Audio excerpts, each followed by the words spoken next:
Good evening. And Good evening. good Could you evening. possibly bring me some fresh pints of blood? Hey, welcome to Lawfully Chaotic Season 3, Episode 23. I am your host, Brian Weiss, and with me, as always, is my amazing co-host, Jason Baldrick, Storyteller of TTRPG Academy. Thank you for joining us. Thank you for watching after the fact, if you are. Tonight we are going to talk. We actually have a topic tonight rather than freeform. We're going to finally talk about Talespire. Jason's going to walk us through a demo of Talespire, and I'm going to just harass him like a good player should, and try to distract him while he does that. Yes, that's very true. Yes. But yeah, it's interesting because I've been on this VTT kick lately. I don't want to say it's a kick, but you know, some of you may know, like I started when I was running games, I started, actually, let me save this as the lead in for our topic, and let's do announcements first. Jason, you got any announcements? Not really. Got an event coming up, so I'll be closed the second week of October. So as a reminder, I won't be available that Thursday. Okay. I'm starting to do pop-ups with my wife on Saturdays after my Saturday game. Cool. To like sell D&D stuff and to like promote D&D stuff. You can see the empty shelves behind me. So I'm currently remodeling the studio a little bit, getting reorganized and moving things around. Cool. We have a Monday night 2024 Core Rules studio game. Now we did two session zeros, and it's only the alternate cover. Yep. Yeah. So we have a Monday night game that is 2024 only. So we've got set to 2024 core rules, expanded rules, and critical role rules. That's it. So we're only playing, but we're also doing, but we're playing in the world of the, Oh, so when you say 2024 only, you're not using legacy rules? No, we are not using legacy. We are only using core rules. We're doing that for a reason. Obviously, we did a session 0 part 1 and a session 0 part 2 where we built the characters online and walked everyone through and read things out and walked through things. Those so-called reveals that I've been watching for the last couple months, they do not cover nearly a tip of the iceberg of the changes. There are so many changes, and for the most part, most of my players like the changes because the characters are badass now. And my two campaigns on Wednesday and Sunday that use the 4 AP system from DC 20 love them even more. It's like, I got to tell you, man, we had the most amazing session Wednesday. And we all at the end of the session were like, holy crap, that was D&D is not boring anymore. Like with the new core rules and actual action economy that helps you rather than punishing you, it's fucking amazing how much fun we had. With that so I haven't read in depth. I haven't had the time yet, and I know you're gonna blame me for being lazy, but I've got stuff to do. Unlike some people, blame, it's predictability. All right, that's fair. But I did start skimming it, and just to be clear, I know that we give WotC a lot of shit, which they deserve. Don't get me wrong. Well, let's be honest. We give WotC shit for bad decision-making process. Well, okay, D&D, and we accept that D&D is not WotC. So we have our love of the game. And that's where I was going with this. So far, I'm really liking what I'm reading. What I railed on last week when we were going over this stuff, or the week before, I think we skipped a show last week, was, I still don't agree with the character creation changes they made. That's just fucking dumb. And I gotta be honest, after building characters, I think they're amazing. With the whole background and the ability story and that shit. Completely changes how okay people can well like I said, I'll have to make that assessment in full when I read the book, but mostly what we've been railing on is just how they've rolled this out and the piecemeal attitude and how they're going about all of this shit. So I just wanted to put that out there. I'm not, I don't hate D&D. I still love it, which is why. Because we agree D&D isn't WotC, so that's why we still love D&D. I love D&D even more now that because we also still are playing Tuesday nights DC20. So our Monday night campaign, which is core rules only, is an homage to Keep on the Borderland. So I took the original lore of Keep on the Borderland and I applied it to Exandria and the continent of Marquette. And we're going to have a really fun, but it's going to be an anthology. So they play a certain group of characters for about 15 sessions. And then something from those characters get accidentally passed on into the anthology theme. And then suddenly they're new characters, but maybe they're carrying a trinket or they found a sword that belonged to one of their orders. About that before the anthology, so it's the as a way to keep from getting stale. And then Tuesdays we're still playing DC20, which is based on Blackmore. So that's the homage to the Blackmore campaign from 79 or 76. Now I got to point something out. Though. I'm going to call you out a little bit because you said Monday night is core only, but you're using the DC24 action point economy. No, not in Monday night. No. Oh, not in Monday night. Okay. No, not in Monday night. Nope. Monday night is pure 2024 expanded rules, core rules, and critical role. That's it. Just those all right. three. Cool. Awesome. To me, that kind of makes it feel like what most people are doing. Yeah. Okay. Then I misunderstood. My apologies. Graciously not accepted. I ordered the Daggerheart Deluxe set today. Pre-ordered it. How much was that?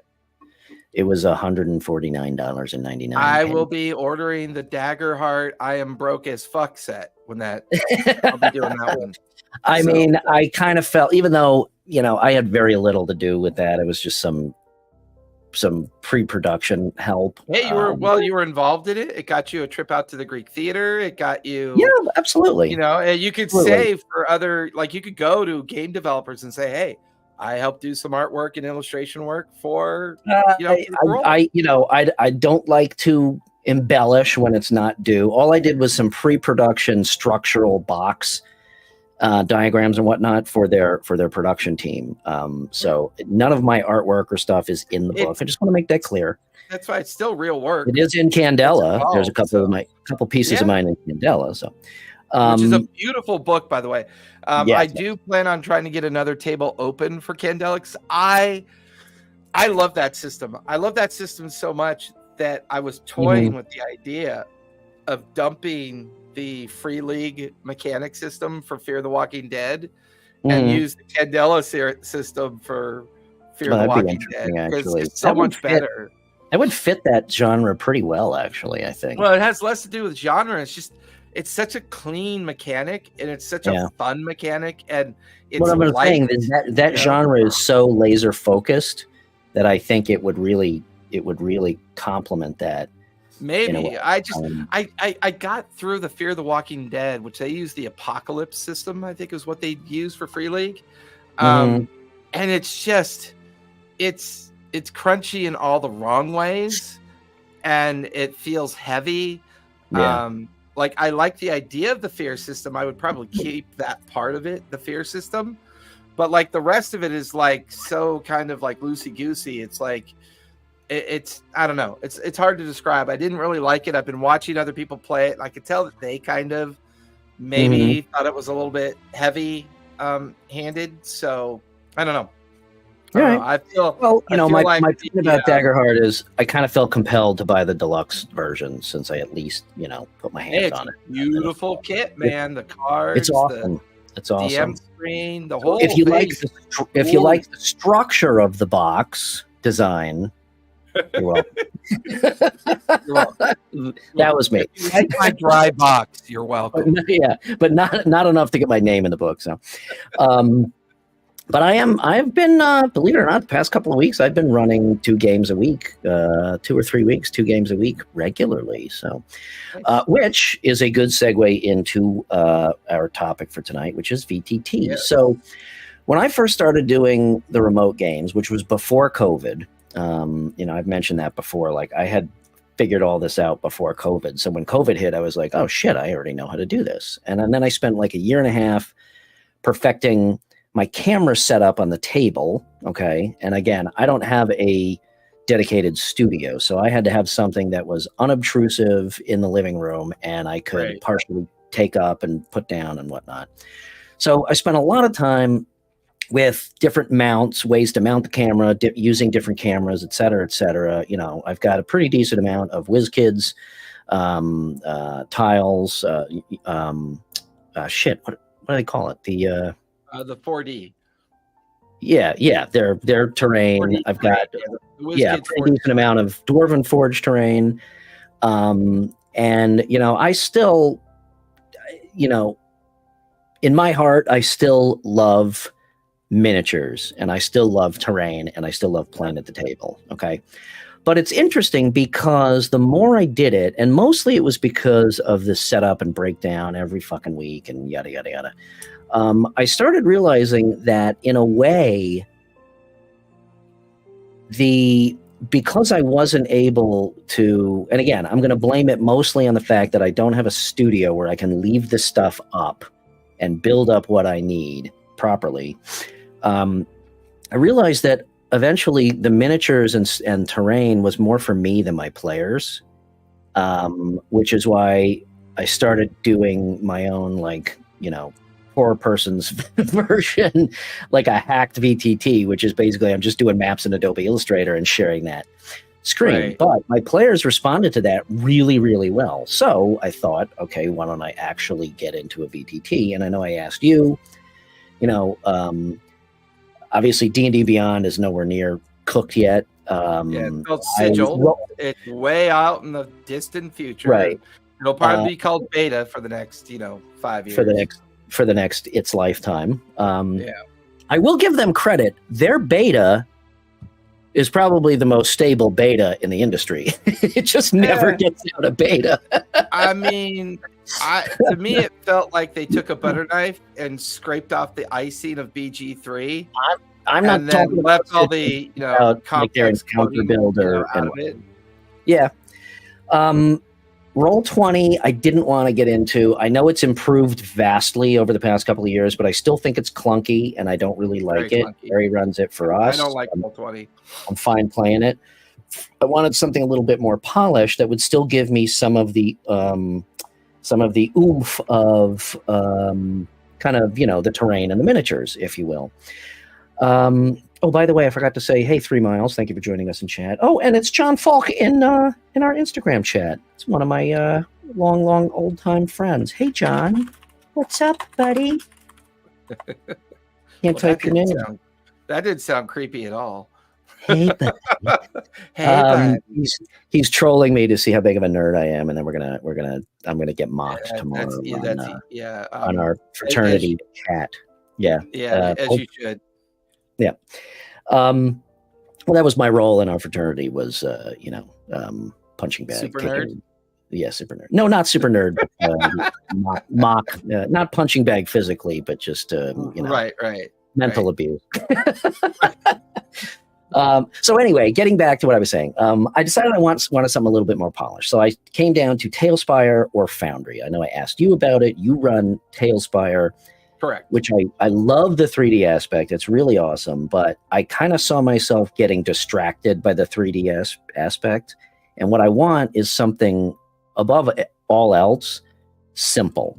So I said, okay, I'm going to try Foundry. So I bought Foundry, and it's not fucking simple. I've barely scratched the surface, but I'm not going to give up on it because it seems to be better supported than Talespire with community modules that people build on. Also, the background. What I'm about to show you is going to blow your mind on that one. So, well, that's why I wanted you to do this, because I'm still within the I can get my money back period. But Foundry seems to have a lot of outside support. The sound software that I use for ambiance and music is supported in there, and all kinds of shit. And it's got really awesome ability to map. It's kind of you can do 3D view, but not, I don't think, to play that way, just to view the map. Although there are modules that will turn maps into 3D. But anyway, right. So anyway, I chose Foundry because of those reasons. And like I said, I'm slowly getting through it, and I'm you're slow. Working through the learning curve. Is there something in my eye, by the way? Right over here? I don't know. I can't see your eye through those orange gunner glasses. By the way, everyone should notice Brian's amazing microphone because you could hear him. Oh yeah, I switched mics because my old mic. He's even doing the steepled finger thing, which normally you lean back and you couldn't hear him. So we were when we got on earlier, we were comparing each other's microphones. Just to kind of. That sounds gross. Yeah. His hangs slightly over his shoulder and dangles by his nose.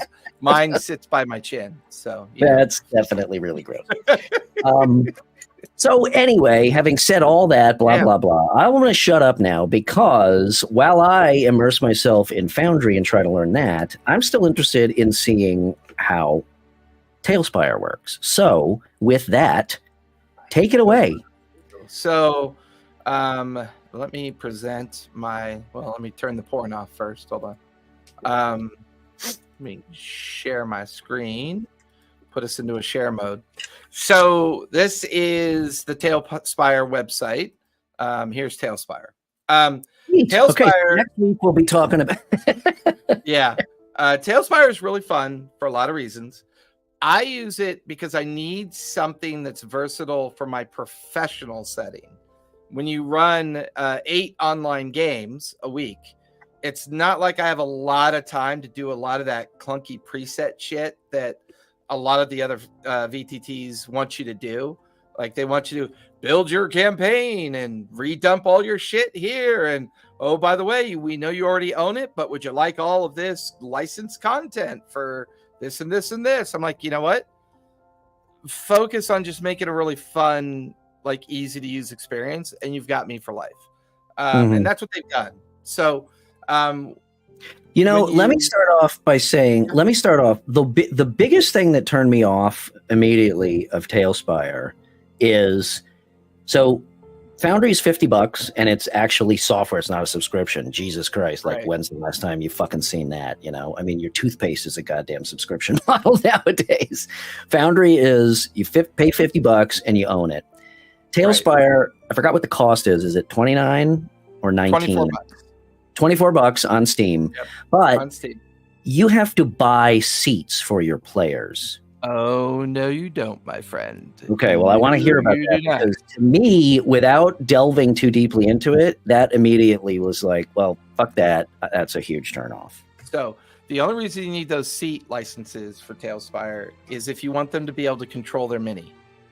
And the seats give them access to a shell of the campaign setting so that they can then control their own minis. Similar to Foundry, similar to Roll20. Right. Now, the problem with that is that players can't be trusted to control their own minis. It'll take too long. So it'll slow down the pace of the game. Well, not only that, but they fucking move around the map and destroy the fog of war. Exactly. And then on top of that, it bogs down their system. And you're already using remote platforms within remote platforms. And so what I'm going to show you today is exactly what I use without any seat licenses. I've only ever spent $24 on this. Okay, let me ask a question, though, because I would probably, like, to me, having the players control their tokens is not of utmost importance. I'm okay. It should be if you want the pace of your game not to suffer horribly. Okay, well, I'm just saying a lot of people want a VTT to be interactive, and they want their players to be able to control it. No, they lie. They mostly lie to themselves. They think they want that. What they really want is an amazing online game experience. They think, this cool little opportunity for me to move my little game token around somehow enhances the playability of the game for them. It really doesn't. It just distracts them, and it slows the pace of the game down. It's like I've got 125 people that I've played through Talespire, and none of them gave a shit about controlling their model. None of them cared at all. Not a single one. Okay, fair enough. From you, I'll take that as actually. We call that data-driven feedback loop analytical development, where you actually talk to people that play a lot of games, and you go, "Hey, do you really care if you move your figure? Oh, you do? Well, that's going to cost you $30 to be able to move that figure. What do you think now?" "No, I'm good. I don't want to move my figure now." So you'd be surprised how we think it matters. And to your point, Well, okay, but to a player, let's take for a lot of times it doesn't. From a player standpoint, and I don't want to dwell on this, but from a player standpoint, take the cost aspect out. Right. Does it still not matter? If cost was not a factor. It still didn't matter because after they had a few experiences with the pacing, they were like, oh, yeah, that kind of makes sense. Because I made the mistake of playing one session where 3 of my players had access to the campaign link. Yeah. And combat went on an extra hour and 20 minutes longer than usual. Okay. Fair enough. It was, and this was back when Talespire was really kind of rudimentary, not really having a lot of the bells and whistles that it has now. So that's what that little join campaign thing is down here, right? If somebody's giving you that link, you click the join campaign and you go out and have your experience. So what I do is I use StreamYard and open broadcasting software OBS and project Talespire into StreamYard in this format like this, and then we play the game, right? That means you don't need seats, don't need anything. It's all just as playable as if you were paying for those seats. And a lot of people don't know about that. So, okay. I mean, I probably will run Foundry the same way. Not OBS. I don't use OBS. I'll probably just run it directly into StreamYard. So, again, the players controlling. We're running Talespire directly into StreamYard right now, so it's not, it's not really all that different. So what's really great is they have a change log. Gary, hold on. Wait, Gary, yes, you do what? I missed that, and I just saw it. What was yes, you do for? We're going to sit here. Me or Gary? No, Gary. He says his comment was yes, you do, but I don't. Oh, ruin the fog of war by running around the map. Oh, yeah, totally. We fucking do. I do that. I do that too. Yeah. So you have your change log, right, to the right of the screen. And then you have your ability to create new campaigns. So if you wanted to be campaign focused, but I discovered after 6 years of using this, I just called one of my campaigns boards. And I go to that one campaign where I have like over 500 boards built. And I just use that for what I need. So I click on boards and I hit play. Okay. Now, to be clear, a board is basically like a map, your encounter map. Correct? Sort of. There's boards and slabs, and we'll talk a little bit about that, right? Okay. So currently I'm defaulted to a fortress up on top of a mountaintop, right? So this is the fortress on top of the mountaintop. It's currently in playable mode, so everything is interactive. The minis can be moved. Here's the big bad coming in. Now, one cool feature that everybody should know is if you're familiar with Hero Forge, you can purchase a Hero Forge STL. Yeah. For like not an $7. STL. I think. Not an STL. STL is a slicer file. No, not an STL, just the 3D model. Yeah, the 3D model. Correct. Right. And you could import it. So you can custom design any mini you want and bring that as if it were a miniature that you were playing on a table into Talespire, which is cool. And you can do that also in Foundry. But you can also do it directly in Talespire now. And I'll talk, when you were talking about the supportive community, I'll show you how much that's changed in the last 6 months. It's not only do they obviously have a dedicated... To be fair, I think with Foundry, it's a module to bring the Hero Forge in. Okay. So for Talespire and Hero Forge, it's just a link that you put an ID into Talespire, and that's all you have to do. It also gives you free packs, and I'll show you what those free packs look like as well. Now, we were talking earlier about how you think some people might enjoy the two-dimensional approach of Foundry. Well, all you have to do is turn your camera, and now you're two-dimensional. Sure. Yeah. Right. So I'm going to stop comparing it to Foundry, by the way, because I haven't delved into Foundry enough. So I'm going to shut up about that because it doesn't really pay for me to. So the other thing you can do is you can control. There's a lot of things you can control, right? So this is a board that was built for Fortress encounters, right? So running 8 campaigns, there's a good chance no one's ever going to run into the same map again, right? Because they're interchangeable groups that I can run as many maps as I need to. Now, did you build this map, or was this a download? This one I built. This one I did build. But I built through what they call modular construction, and we'll see that in a minute. However, in the middle of this campaign, let's say one of the characters catches the table on fire. Oh, wouldn't it be cool if you had a way to represent that? So you hit your space bar, you go to community content, and you click on the creatures tab, and you type in the filter, you type in smoke. And then you click on the smoke tab, and now you can come in here and you can size it. And let's say you want to make it look like floating smoke, and now you've got smoke on the... But yeah, you're like, wait, that's not good enough. What about, I want to give it a little bit of flame. What about that? Oh, there it is right there. So I'll set that marker right there as well. Put it up on the table. And then once it's on, why is it not going on the table? It usually does that for it. There it goes. So I click on it and go, let's make it a little bit bigger. And so now I suddenly can represent that there's a table on fire in the room. And it took less than a minute to do it. Mm-hmm. Now, the community source for this also, you'll love this, Bri. You could type in the word condition, and all the condition rings are in there.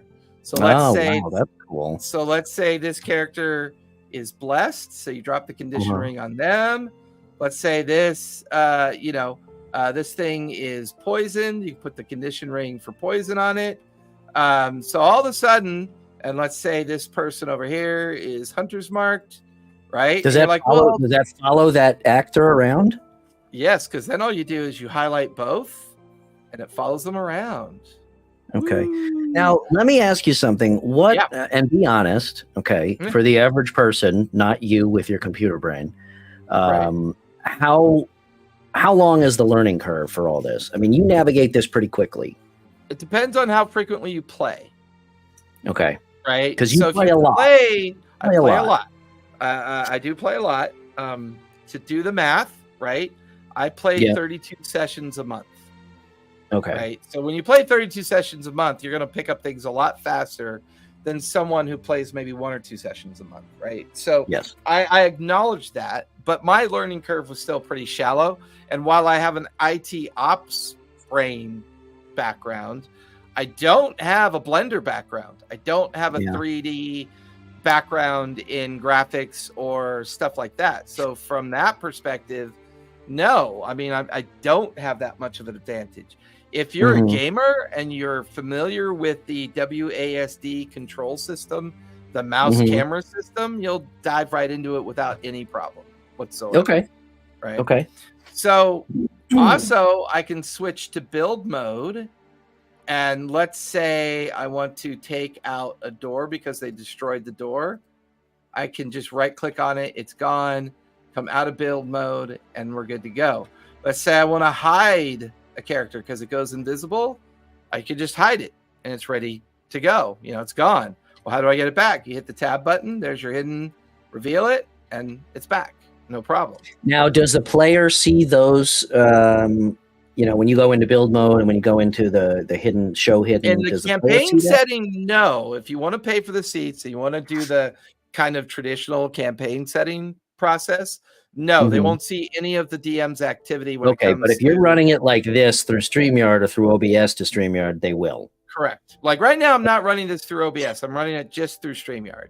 Right, All I I've understand. done is normally I would run it through OBS because it helps set up the initiative order a little bit better, and it's a little bit more fluid for me to use it that way. Right. But that's kind of back end stuff. It's just Yeah. Okay. But my question is though, if you don't, and again, I'm just trying to understand this. I'm not trying to bag on it or anything like that. But if you don't have the seat model and play it that way, then your players are going to see everything that you do, which is the hidden, correct. And there's no fog of war. There's no fog of war in this method. So I tend to design the maps in such a way that they don't reveal much. That a lot of things. Okay. See, for me, that's kind of major, is having the fog of war.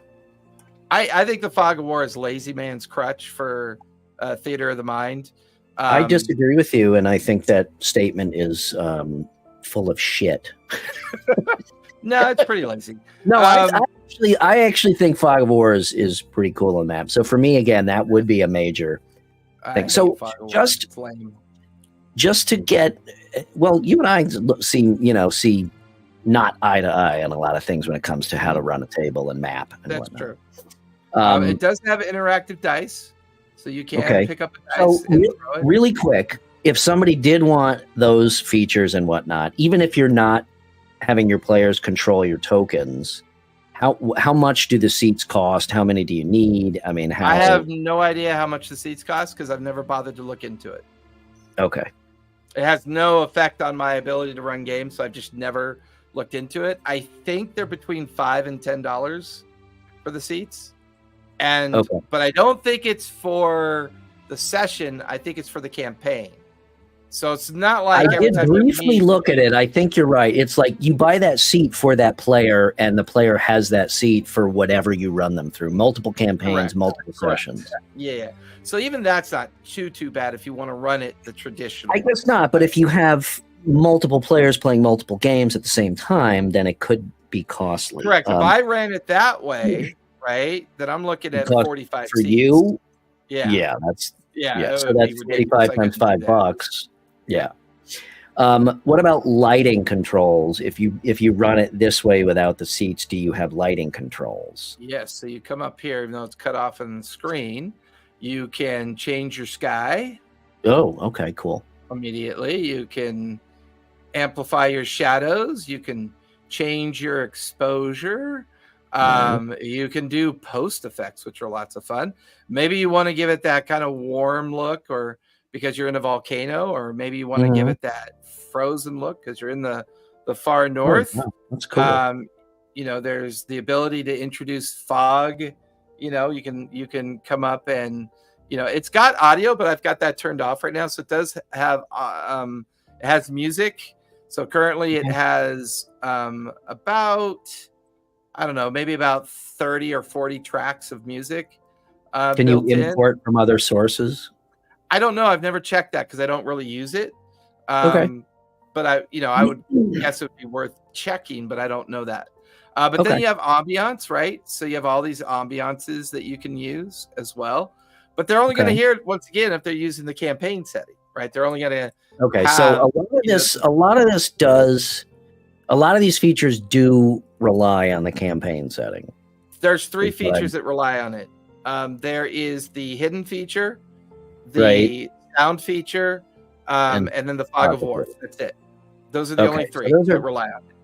Maybe not the audio, but the rest is kind of, I don't know. Those are two big ones for me. But so here's all my boards that I have pre-built.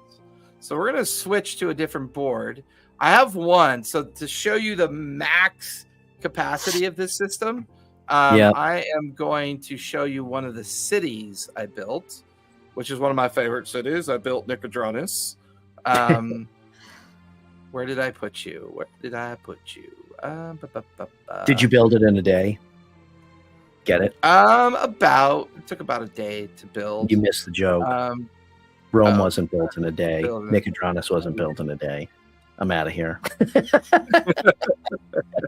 I do remember playing in one of your games, probably a couple years ago, and you used Talespire, and I don't want to say it was clunky because at the time it was fucking awesome, but I remembering what you were doing with that, I can see even now how much it has progressed. Yeah, the only problem I've run into is I need to really clean this shit up because I have forgotten. Well, I could. I think I changed its name, which is why I can't. Oh, gotcha. At some point, I want you to demonstrate how easy it is to build. Sorry, it's not Nicodranus. I built Amon. That's what I built. Was Amon. So here's Amon.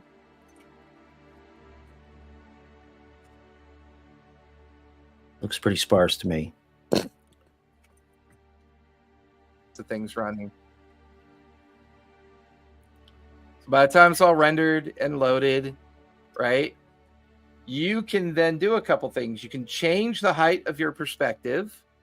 so that you can give it that nice citywide perspective. And I've had questions before from people like, why build such a big city? Well, I can use parts of the city now for different games. Oh, yeah.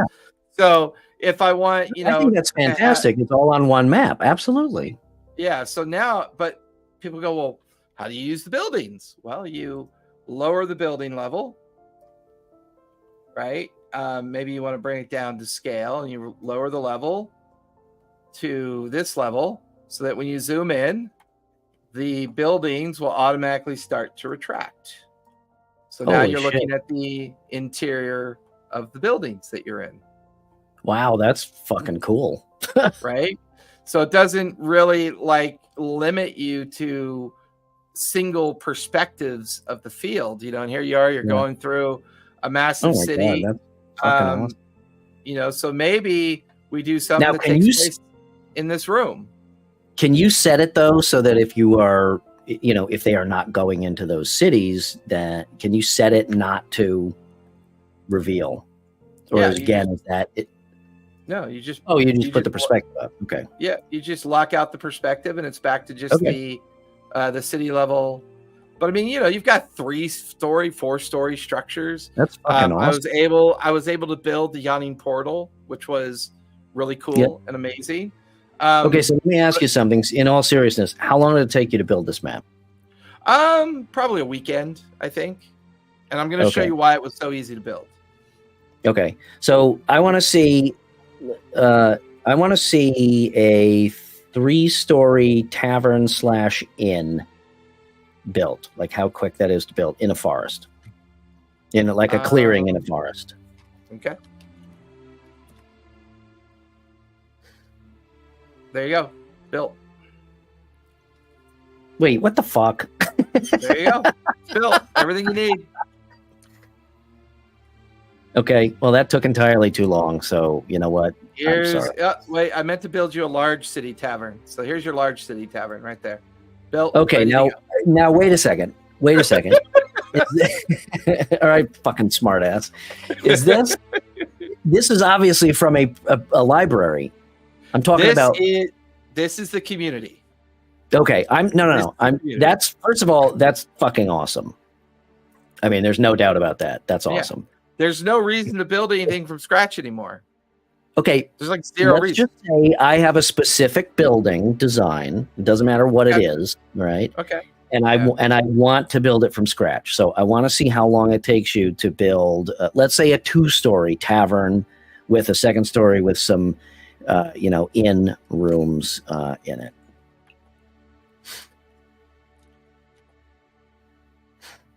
So this part you'll love, because this was a lot of fun when I was learning how to do this. So the grid system keeps you as true as it can, because obviously, when you're eyeballing things, right?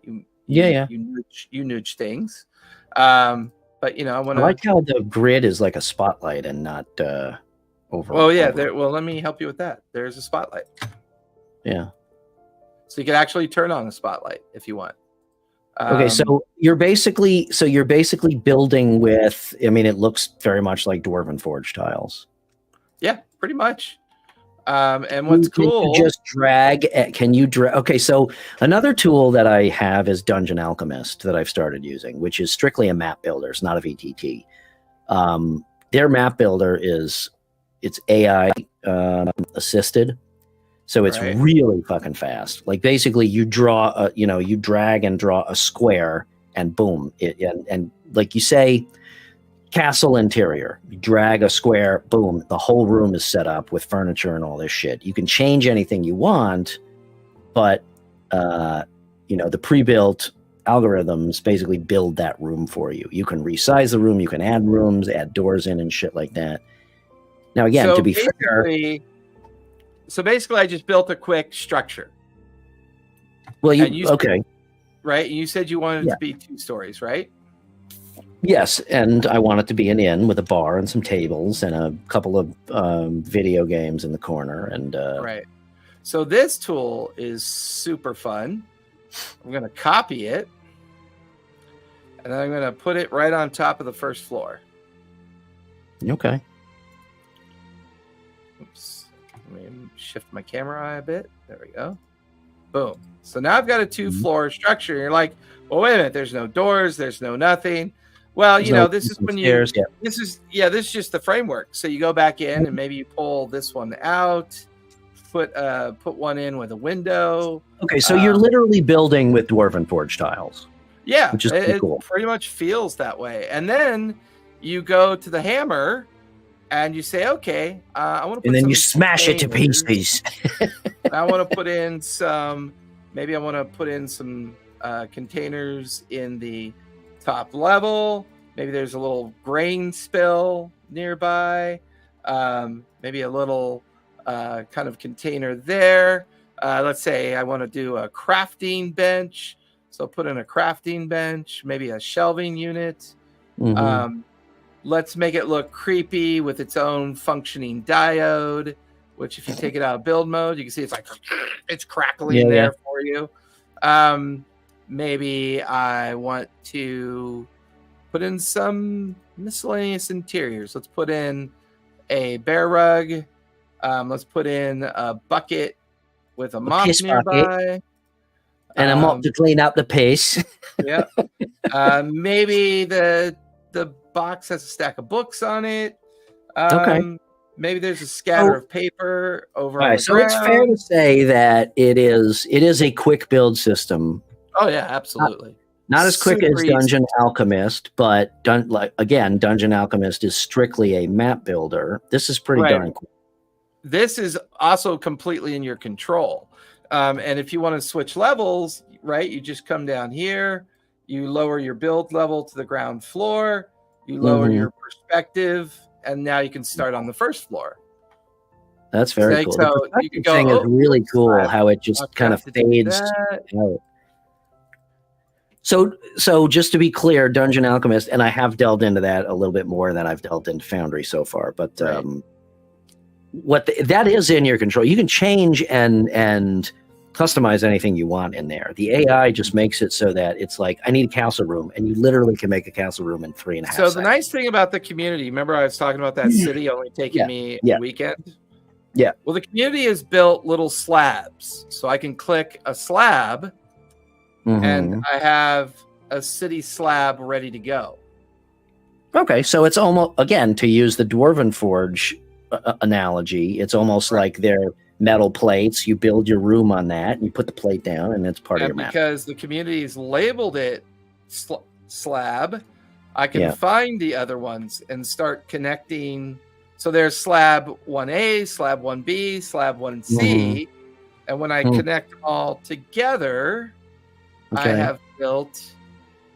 So you said there were slabs and maps, right? Well, I believe they're called slabs. What is it? The other one is called, I forget what the other one is called. They have two names for it. Slabs and boards, I think is what they refer to. Okay. So a board is basically your map, and a board can be made up of multiple slabs. Correct. I think that's how they do it. I've never really paid attention that much to that, and I probably should have. But the community solution is so perfect. I've kind of gotten more creative with it now that I have the community solution, because now I can build cool things like fortress gates, Hey, Andy joined us over on Instagram. Hey, Andy, what's up? I can build a simple city house right away. And some of these guys even furnish them, some don't. There's things called city areas.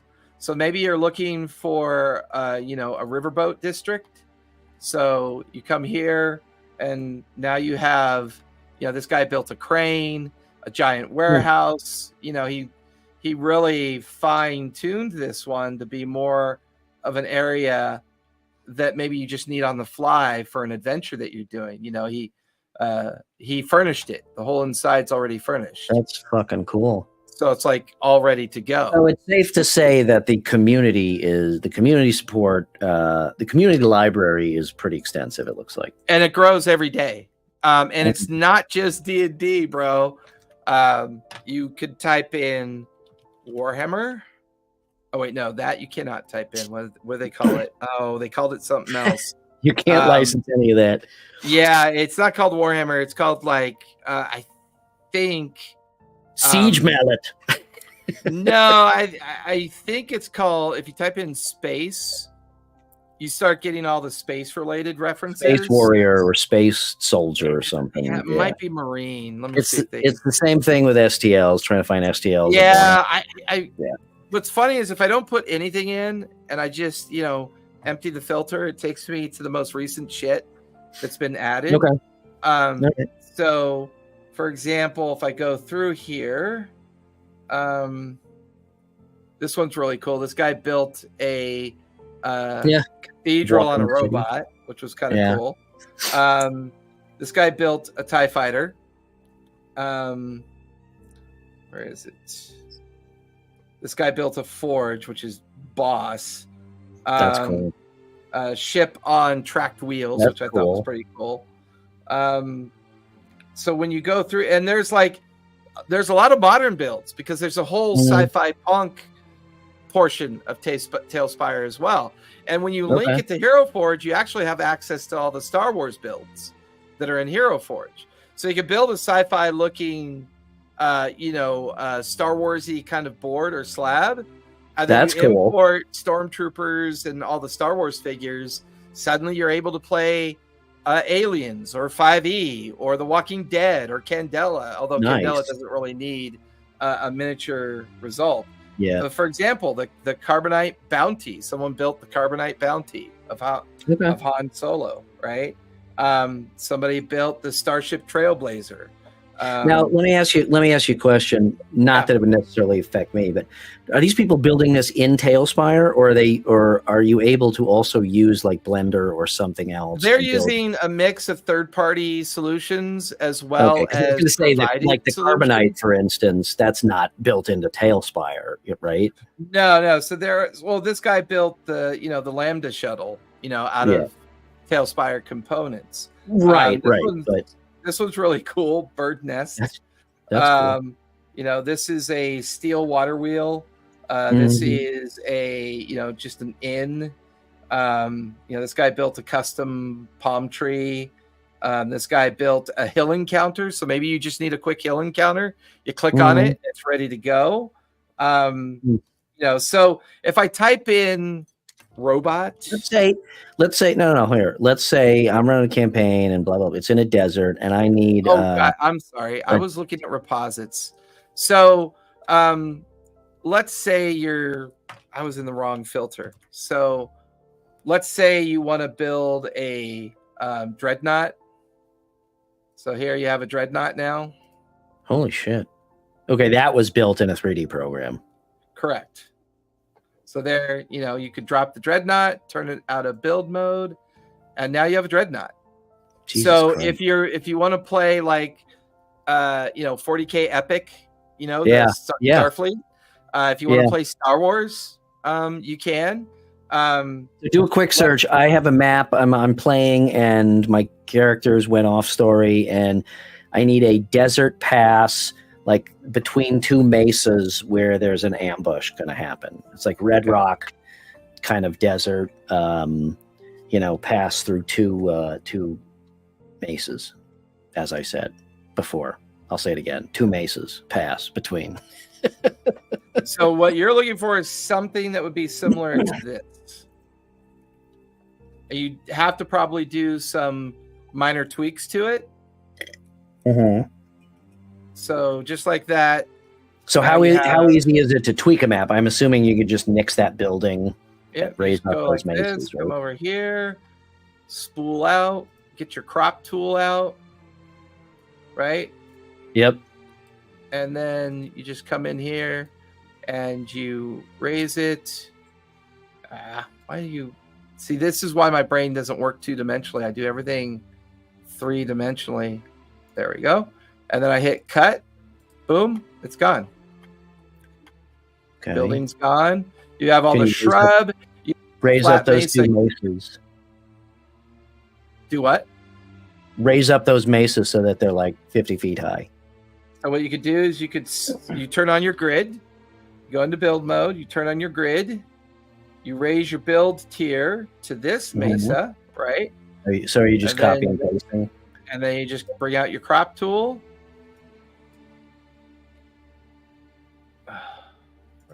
There we go. Why is my crop? Oh, I was on the wrong one. See, this is a good demo because I want to see the foibles of using this like on the spot, quick. For some reason, my crop tool's not working, and I don't know why. Okay. Don't know why my crop tool won't work. I don't know if it's because I raised my build and it's not finding the pin on it. But normally all I do is I just take out my crop tool and you know what? It didn't like the 2-dimension. That was weird. And then I go like that. I hit copy, and now I just simply click, and now my mesa is twice the size. And I can just get rid of the tree, you know, and boom, just like that, I have a tall mesa. So considering most of this, it is possible to, on the fly during a game without being too disruptive. I mean, we're talking about a 5-minute drink break. Correct. To tailor a map or create a map for an encounter that you did not anticipate. Have planned. Yes. Okay. And normally I have 20 generic maps ready to go, like a jungle, a forest, a river, a lake, a cavern, a sewer. You know, like my latest one that I had to put together on the fly recently is this one, a sewer lair. Okay. So with this one, I had to build and I'll show you this I put together. So I had to build a city wall that they climbed over, and then a sewer that they broke into. Okay. And then a river runs along it. So it's not like I had to build the whole thing. I just needed to build the setting. I didn't need to build the whole thing. I just needed to build that one setting that the whole session took place in. Sure, yeah. The whole session took place in the sewer. That's kind of what Matt Mercer does. He's very theater of the mind until the actual encounter, and then here's your map. Usually that encounter is just a limited board structure that encompasses that encounter. You can do the same thing with Talespire. And let's say on the fly, they go on a, you need a polar bear, you need a bear on the fly, right? Maybe you pull out this nature bear because it looks badass. They have got to fix that bug. I don't know what's doing that, but like as soon as you download a mini, you have to click it and get it to show. But now you got this cool custom mini, right? So let's say you want to build a cleric. You have all these cleric choices. You even have like a Haragon cleric right there. You have a Minotaur cleric you can pull in if you had to. This one guy built a cleric buddy Charlie, so it's the happy Charlie Jesus one, right? That's awesome. That's awesome. Great movie, by the way. If you haven't watched Dogma, watch it. Yeah. Turtle cleric, right? You have the turtle cleric you could throw in to the mix. And these are the things that just the community provides. If you're linked with Hero Forge, you click on your little sword here, and then I have all these Hero Forge packs that were free. These were all free. So if you need a Thieves Guild, you have Thieves Guild characters. If you need townsfolk, right? If you need mercs. So you basically, included with the cost of Talespire, you get a giant miniature pack from Hero Forge.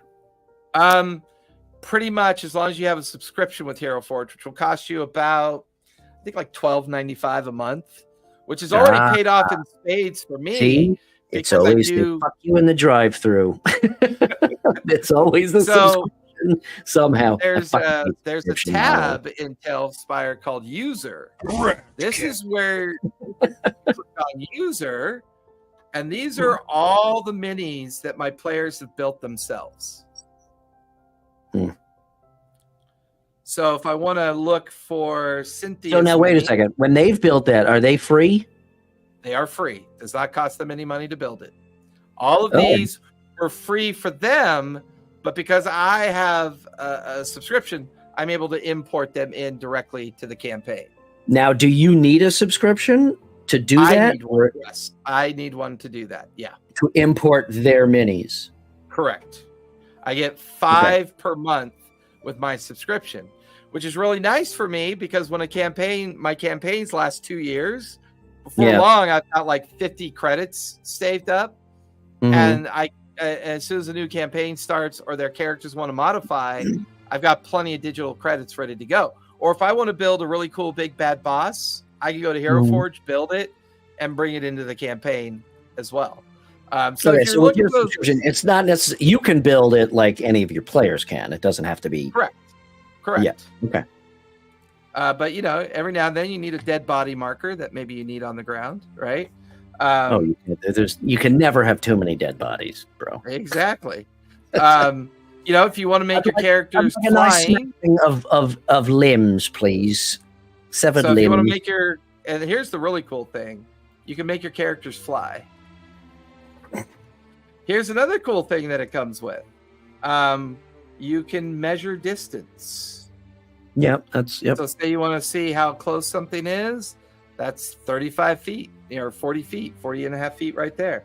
Let's say you want to keep it there. You right click it and that keeps it there.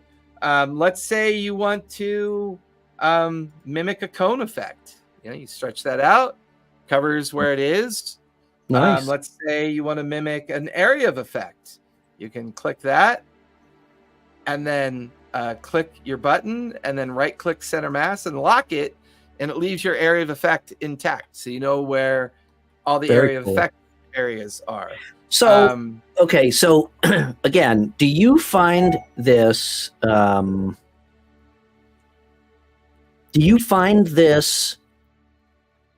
I don't know what the right word is. Do you find it distracting from the pace of play, or do you?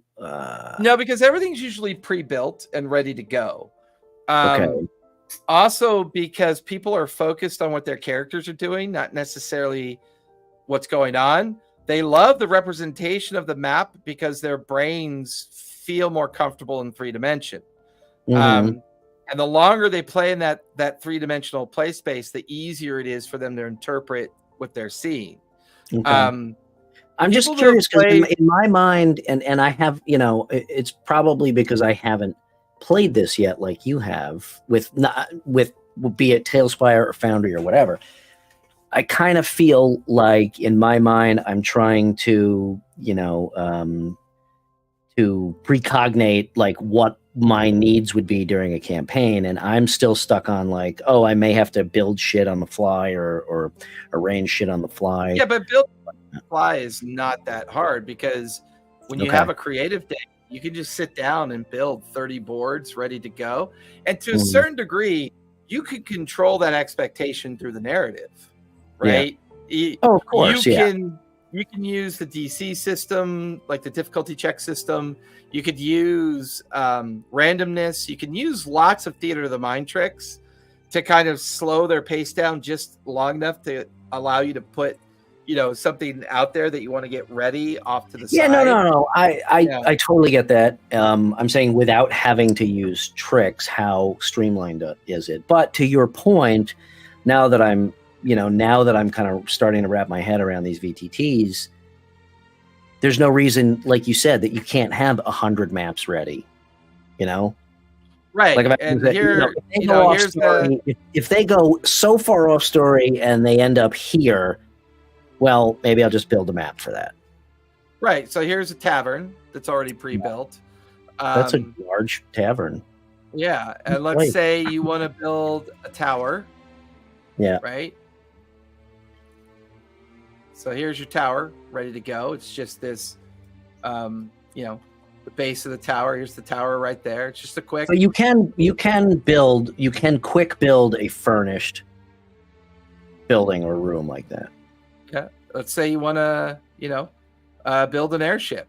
There's your airship ready to go. Let's say, you want to. Let's say, where's that one? Oh, I've got one. I'd like a toilet. I want a fully furnished toilet with a bearskin rug. Build it for me, quick. I've got to take a wee. Too late. I pissed me knickers. Your software sucks. So here's two ships battling it out, right? So you can have. So what did you type in for that? Two ships battling. This is stuff that I have pre-built. This is my boards. Oh, these are your pre-built. Okay. Yeah, these are my pre-built boards. So not only do I have my pre-built boards, you sit around in your free time and you just fucking build Talespire boards. Well, no, because the community solved that problem for me. I'm totally giving you shit. I know. So in the main community reposit, I can type in ship, and I can click ship, and a ship is built, and I drop it in the water, and it's ready to go. And then you can obviously save that to your library of maps. Correct. You can then save it as a board name or add it to your board name if you want to. And all this community stuff free? Yes, it's all free. All of it. Yep, it's all free. So, like, when you're in the community creature filter. So here's the cool thing. This is the last thing I'll talk about, then we'll wrap it. But if you want to play a different game in this space, maybe you just want to play like a galleons game where your warships are being used to represent, how you can play war games on tabletop. Yeah. Right. So you have that ability as well. I never thought of that. If you want to, play 40K, here's a Legionnaire ready to go. You just click on it, and I swear they got to fix that bug.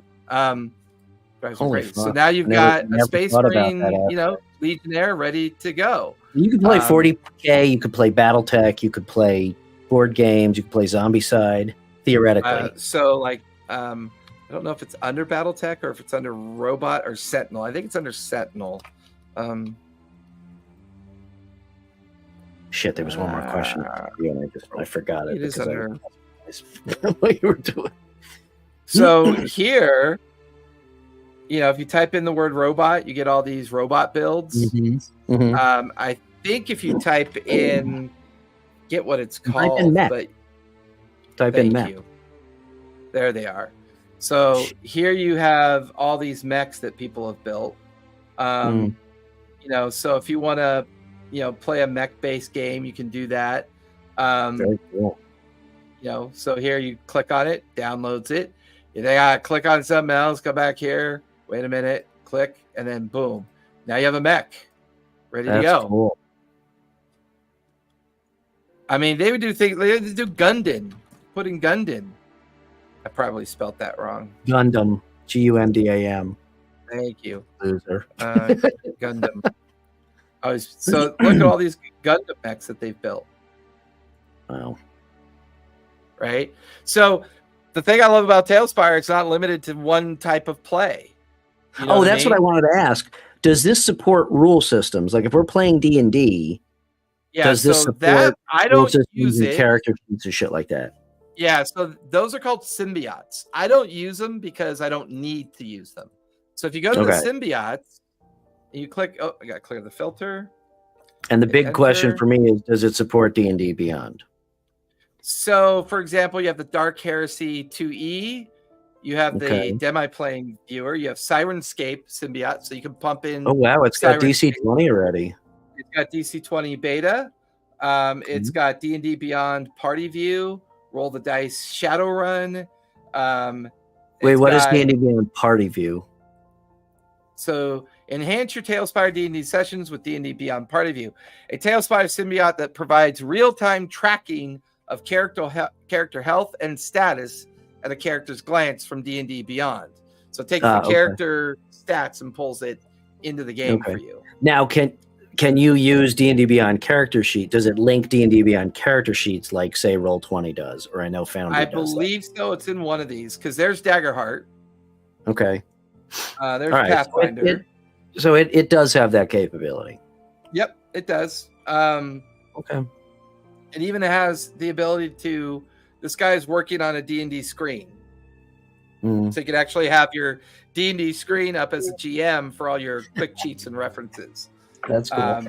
It's got a Chat GPT integration, and this is all community driven.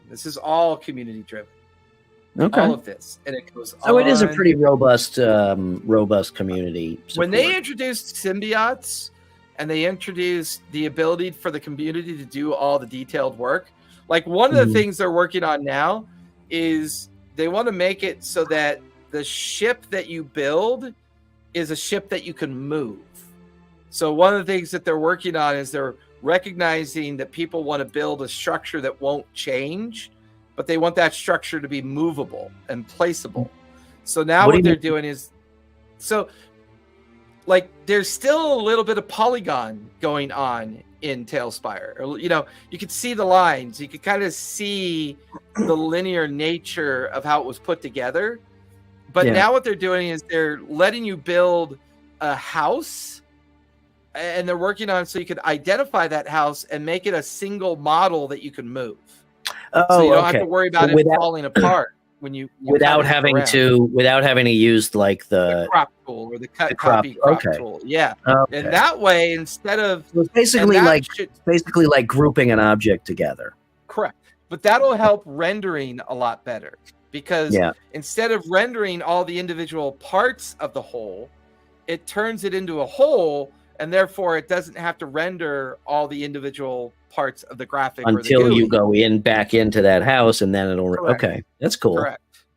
What is their go ahead. So you can grab multiple things at one time. You can I like the wobble so effect. much here. Kind of cool. What's that? The model? I know, right? Yeah. And if you want to make it, you know, a big mech, you can scale it accordingly, you know, and the earth moves when the big mech kind of. Oh, that's cool. I mean, to me, this would be a great way to play BattleTech remotely. I'm looking. Oh my god, it'd be fucking awesome! Yeah. Yeah, I'm looking at building a time slot out for us to be able to do that. But, and so to answer the most important question about Talespire, because we're running out of time, I needed versatility, adaptability, and ease of integration. Because those three things were at the top of my list, because I run 8 games a week remotely, that was my priority. If you're super good at Blender, you're going to love this. If you're a 2-dimensional map maker, you're not going to love this. You're just not going to love this, because your brain is already building incarnate maps or Roll20 2D maps and top-down maps. And even though you could technically force it to behave that way, I don't believe in forcing a tool on someone. I think you should love the tools you love to use. Because that's what makes it easier to use that tool, because you love using it. I love using Talespire. That's why it's so easy for me to use it. There was one more question I was going to ask you, and I lost it again when you were. See here, they have Warhammer Dice Roller. Okay. So it helps you calculate 40K rolls in Talespire, which is really cool, because their roll calculation is different than a D&D calculation. So if that symbiote is active and you have a whole bunch of D6s ready to go, instead of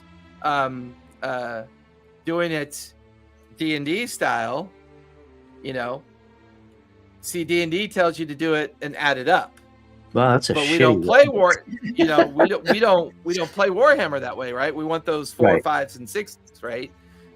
So when you activate that after you know, I just downloaded it. I didn't activate it yet, but there's and this one's kind of cool, because it puts an overlay of the game log in for you. So if you're using D&D Beyond and you want to see people's rolls, you can put that in if you want to. When it comes to versatility, adaptability, and integration, that was my core focus, and I fell in love with it, and it's super easy to use. Super easy to use. Cool.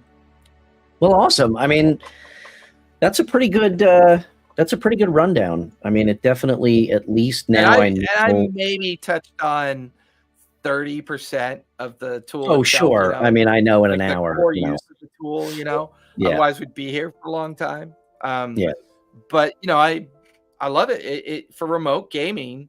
It's affordable. It's easy. It's expandable. It's got a good community. It's got a Discord community. It's got regular dev logs and dev development notes, so you know what's going on. They even have a roadmap. That's what I was going to ask.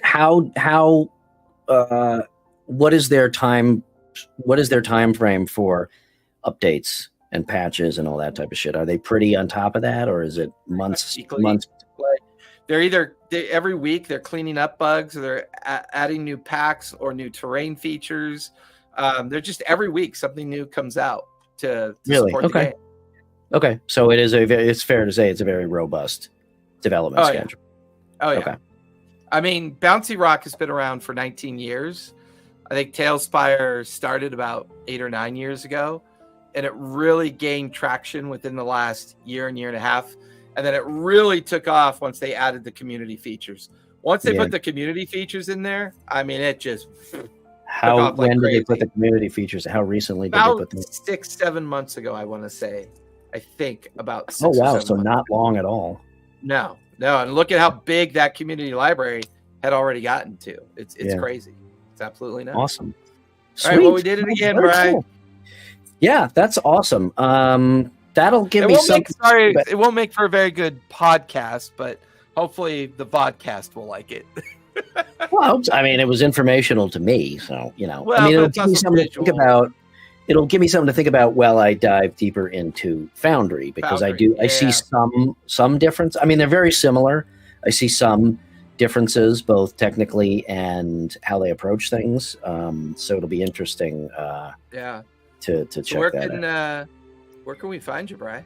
Awesome. Okay. Well, we will be back next week. And as always, you can find me at RPG & Co. at Instagram, and check out the website at playrpgandco.com. There's all kinds of my artwork on there, merchandise, digital content from both me and from Jason. I'm also working with a new client who is, I want to give her a shout out because is that the new studio I saw you build in StreamYard?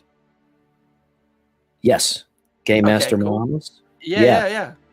Game Master Mom. She is she focuses on running games for children, and she's really, really fucking good at it, and she's awesome at what she does. So we are working together, and I'm super jealous of that skill because I can't do that shit. Yeah, it's running games for kids is definitely a skill. I've done it, and I'm actually pretty good at it. And I can do it up to a certain age group. Like there's an age group limit that I have that works for me. I wish I had the skill for the 8 and 9-year-olds. But I tend to have the skill for the 13 and above, 13 through 18 or 13 through 17 crowd. So she runs games for her kids, and they're even younger, like 5, 6 type. Yeah, that's a skill. And and she's awesome at it. So anyway, I'm helping her with her branding, and we are working on collaborating because she's got awesome ideas coming down the pipe. So keep on the lookout for that. I think until we get her set up with her website, it may be on RPG & Co. And actually, I need to tap into your skills for some of that. Yeah, the three of us we can talk about that on Sunday. Yeah. But anyway, that's where you can find me. Where can we find you, Jason? You can find me over at linktree/TTRPG Academy. It's got all my socials to Twitch, YouTube, Instagram, and all those fun places that people like to hang out and make fun of each other. Awesome. Hey, Brian, TPK. Jason, tell a story. Play a game. And most importantly, everyone, please be kind. Thank you for joining us. Next week.